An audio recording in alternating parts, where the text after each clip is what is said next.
नमस्कार बंधुरा केमन आछो सबाई welcome to my channel housewife Lalita. आज के आमी এই কেকটা কিভাবে ডেকোরেশন করেছি সেটাই তোমাদের সঙ্গে শেয়ার করব। তো দেখেই বুঝতে পারছো কেকটা কত সুন্দর সফট হয়েছে আর একদম মুখে দিলেই মিশে যাবে। আর কেকটা ছিল কিন্তু রেড ভেলভেট ফ্লেভারের মধ্যে, দেখে নিশ্চয়ই বুঝতে পারছো। तो सबार प्रथमे आमी एखाने निये नियेछि क्रीम। आमी एखाने 1.5 कप मतो क्रीम नियेछि। एबारे आमी क्रीमटाके हैंड उइक्सेर साहाज्ये बीट करे फोम तैरी करे नेब। तो देखतेई पाच्छो एकटु फोम हये एसेছে। एबारे आमी एर मध्ये ऐड करब 2-3 चामच मतो आइसिंग सुगार। आमी एखाने चिनिटाके मिक्सार ग्राइंडारे खूब भालो करे गुঁড়ো करे नियेछि। आमी सेखान थेके 3 चामच मतो चिनिर गुঁড়ো ऐड करेछि। তোমরা যে ক্রিমটা ইউজ করবে সেটা একটু টেস্ট করে দেখে নেবে, তারপরে প্রয়োজন অনুযায়ী চিনিটা মিশিয়ে নেবে।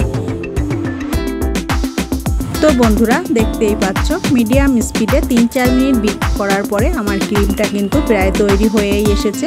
এবারে আমি একটা স্প্যাচুলার সাহায্যে একটু ভালো করে মিশিয়ে নিয়ে সাইডের দিক থেকে একটু ভালো করে ভেতরে নিয়ে তারপরে আমি আবার 2-3 মিনিট মতো বিট করব। এ পর্যায়ে আমি এখানে ক্রিমের মধ্যেও একটু রেড ভেলভেট ফ্লেভারটা অ্যাড করে নিলাম, তাহলে ক্রিমের মধ্যেও রেড ভেলভেটের খুব ভালো একটা ফ্লেভার আসবে। এবারে আর 2-1 মিনিট মতো বিট করলেই আমার ক্রিমটা কিন্তু পুরোপুরি তৈরি হয়ে যাবে।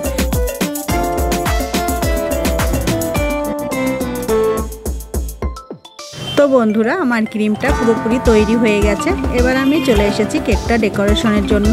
তার জন্য আমি প্রথমেই বোর্ডের উপরে অল্প একটু ক্রিম লাগিয়ে কেকের একটা স্লাইস আমি দিয়ে দিয়েছি।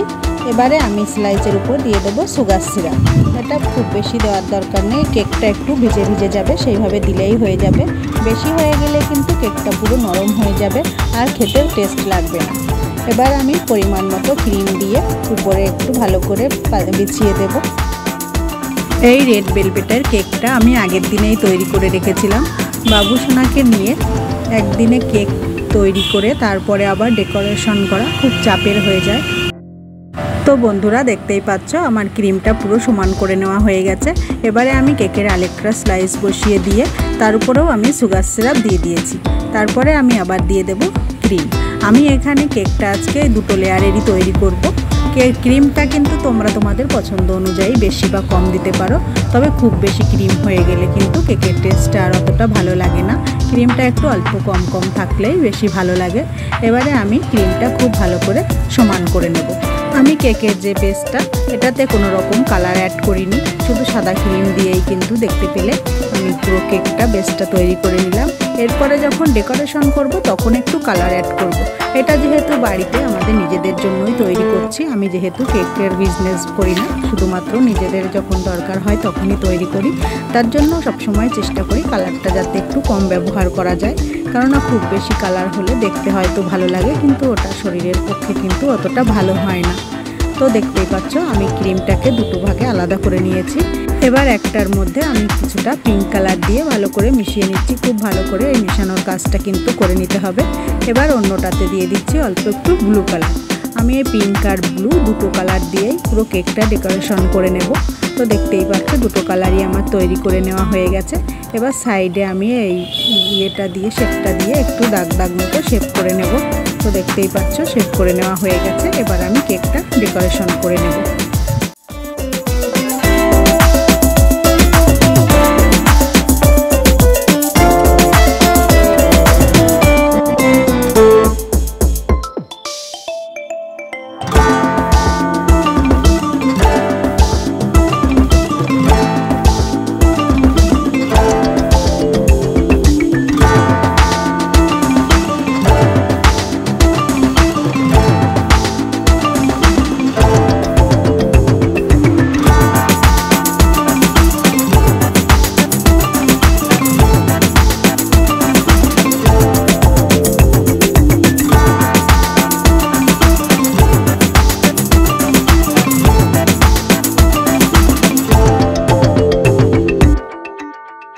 কেক ডেকোরেশন করাটা কিন্তু আসলে মনের ব্যাপার।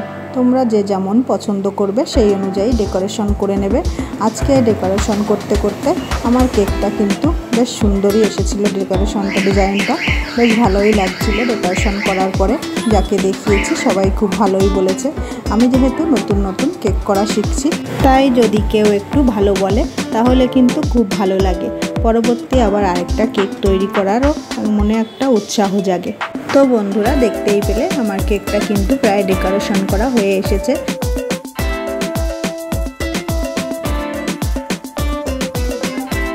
তো বন্ধুরা, আজকে আমার এই ভিডিওটা কেমন লাগলো সেটা লাইক আর কমেন্টের মাধ্যমে কিন্তু আমাকে জানাতে ভুলবে না।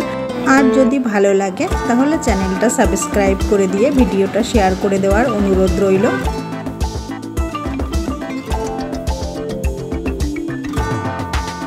এবারে সব শেষে আমি উপর থেকে কয়েকটা সুগার বল ছড়িয়ে দিয়ে তারপরে আমার কেকটা ডেকোরেশনটা শেষ করব। আমি এখানে প্রায় 3-4 রকমের সুগার বল ইউজ করেছি, দেখতেই পাচ্ছ। এখানে মাল্টি কালারের যে প্রিঙ্কেলগুলো হয় আমি ওগুলোকে ছড়িয়েছি। আর কেকের উপরে এরকম একটু সুগার বল ছড়ালে কিন্তু কেকের পুরো লুকটাই চেঞ্জ হয়ে যায়। একদম মনে হয় যেন একটু কেকটাকে নতুন করে আবার সাজিয়ে দিলাম।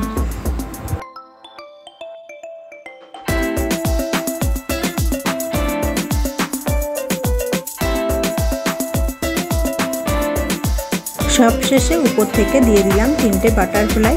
এবার বলো কেকটা কেমন হয়েছে। দেখতেই পেলে আমার পুরো কেকটা ডেকোরেশন করা কমপ্লিট। আমি কেকটা তোমাদের একটু কেটেও দেখিয়ে দেব। আর একদম কিন্তু কেকটা সফট, একদম স্পঞ্জ তৈরি হয়েছিল। তো কেক কাটতে কাটতে আজকের ভিডিওটা এখানেই শেষ করছি। ধন্যবাদ সবাইকে পুরো ভিডিওটা দেখার জন্যে। সবাই ভালো থাকবে, সুস্থ থাকবে আর নিশ্চয়ই আমার পাশে থাকবে। নমস্কার।